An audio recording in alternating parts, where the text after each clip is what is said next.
Hello again. It's been a long story, and a lot of this needs to reach the ears of those who know that Jesus Christ not only died for our sins, but also came back in 3 days. I'm guessing to tell his side of the story.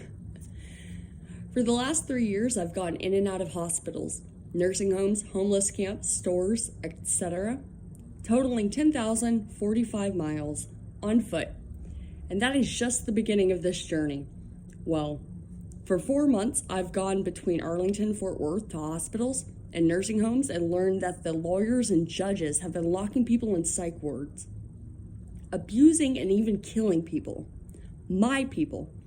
Addicts, homeless, minorities. And they plan to build walls in and around places of healing to further this purpose. Yes, fully intended. After 3 days of raising hell is when Michael finally showed up, thank God. A guy named Robert, Michael, and I took an hour-long walk through downtown Fort Worth at 3 a.m., where Michael gave me instructions on what to do. Not to be outside after dark. Watch out for bullet trains. Be careful of crossing the train tracks.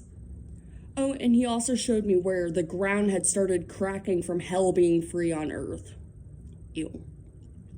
As great as it was and how super fucking pumped I was to see my brother again, it is going to suck until we get him back out of the hospital, which I'm guessing is where he wanted to go to kick some ass.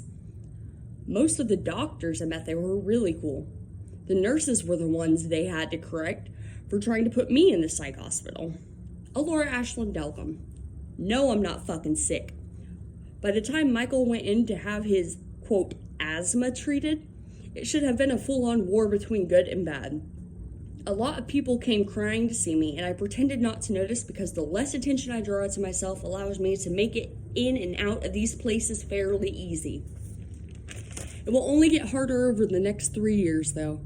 The biggest issue we all face is that the right people recognize me without saying a word, but the forces of evil will try to accuse the entire army of God of being, quote, sick or, quote, crazy. And their attempts to enslave, beat, experiment on anyone who is not a member of that elite 1%. I've been reading the books of the Chosen, their missions and prophecies. It isn't going to be pretty.